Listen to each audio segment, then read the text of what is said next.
Screen पर नजर आने वाला मंजर किसी भयानक ख्वाब से कम न था। असद ने दीवाना वार स्क्रीन की तरफ हाथ बढ़ाया। अम्मा, ये आप क्या कर रही हैं? लेकिन वहां सिर्फ एक बेजान तस्वीर थी और सामने बैठा मुलाजिम अब अपनी पिस्तौल तान चुका था। जैन ने पलक झपकते ही असद को नीचे धकेला और अपनी गिन से इस मुलाजिम के हाथ पर फायर किया। असद भाई, जज्बात का वक्त खत्म हो गया, अब हमें इस कुनवें तक पहुंचना है। जैन की आवाज में वो सख्ती थी जो उसने ताया अबू से वर्षे में ली थी। चुकी से बाहर निकलते हुए उनका सामना खुर्शीद के मुसल्ला आदमियों से हुआ। गोलियों की थरथराहट ने रात के सन्नाटे को चीर दिया। असद जो हमेशा अमन की बात करता था, आज उसकी आंखों में लहू उतर आया था। इसने एक गार्ड से गिन छेनी और अंधाधुंध फायरिंग शुरू कर दी।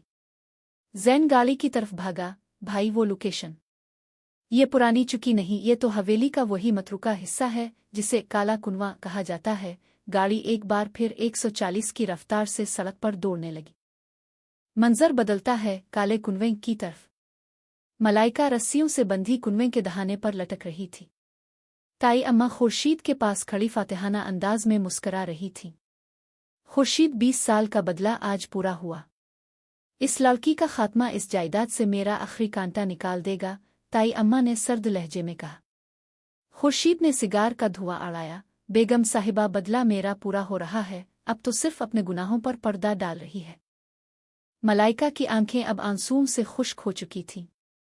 इसने ताई अम्मा की तरफ देखा। मैंने आपको हमेशा अपनी माँ समझा। क्यों ताई अम्मा? क्या सिर्फ इस जायदाद के लिए? ताई अम्मा ने करीब आकर उसके बालों से इसे झंझोड़ा। तुम इस औरत की बेटी हो जिसने मेरा सुहाग मुझसे छीनने की कोशिश की थी। तुम्हारे बाप ने तुम्हारी माँ के लिए मेरे हुकूक पामाल किए और आज मैं तुमसे तुम्हारी जिंदगी छीन लूंगी।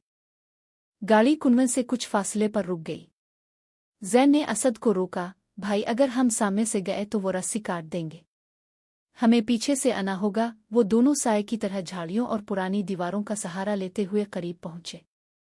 असद ने देखा कि कुनवे के गिर्द बारूद बिछाया गया है।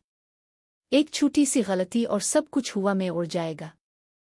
अभी असद और जैन हमले की तैयारी कर ही रहे थे कि एक काली गाड़ी तेजी से वहां आकर रुकी। ताया अबू निढाल हालत में बाहर निकले। रुक जाओ खुर्शीद, रुक जाओ बेगम, उनकी आवाज में लर्जा था। ताई अम्मा हैरान रह गईं। आप यहाँ कैसे पहुंचे? ताया अबू ने सीने पर हाथ रखा। जिस गुनाह को छुपाने के लिए तुम ये सब कर रही हो, वो मैं आज सबके सामने कबूल करने आया हूं।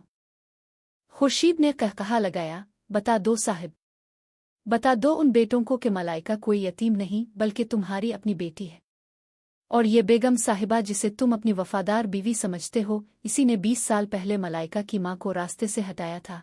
असद और जैन जो पीछे छुपे थे, ये सुनकर साकित रह गए। जैन के हाथ से गिन छूटते छूटते बच्ची, ताया अबू की बेटी। असद के दिल पर जैसे किसी ने हथौड़ा मारा हो। ताई अम्मा का राज फाश होते ही वो बिफर गईं। खुर्शीद, इसे खत्म करो। इससे पहले कि खुर्शीद रस्सी काटता, जैन ने अंधेरे से निकलकर खुर्शीद के कंधे पर गोली मारी। अफरातफरी मुच गई। असद ने लपककर कुनवे की रस्सी थाम ली। खुर्शीद के आदमियों ने जवाबी फायरिंग शुरू कर दी। ताया अबू गोलियों की जद में आ गए और जमीन पर गिर पड़े। असद रस्सी खींच रहा था, इसके हाथों से खून रस रहा था, लेकिन इसकी गिरफ्त मजबूत थी। दूसरी तरफ जैन अकेला 5 गार्ड्स का मुकाबला कर रहा था। भाई, इसे ऊपर खींची, मैं उन्हें रोकता हूं। जैन को एक गोली बाजू पर लगी, लेकिन वो पीछे नहीं हटा। ताई अम्मा ने देखा कि बाजी पलट रही है तो उन्होंने वो रिमोट उठा लिया जिससे बारूद फटना था। असद ने मलाइका को खींचकर कुनवे के किनारे पर महफूज कर लिया, लेकिन इसी लम्हे ताई अम्मा ने पागलपन में चीखते हुए कहा, अगर ये जायदाद मेरी नहीं तो किसी की भी नहीं। उन्होंने बटन दबा दिया। एक जोरदार धमाका हुआ जिसने जमीन हिलाकर रख दी। धुएं और आग के बादलों में असद, जैन और मलाइका एक दूसरे से दूर जा गिरे। जब धुआं छटा तो दूर से एम्बुलेंस की आवाजें आ रही थीं और जमीन पर ताया अबू की वो पुरानी तस्वीर पड़ी थी जो अब खून में लथपथ थी।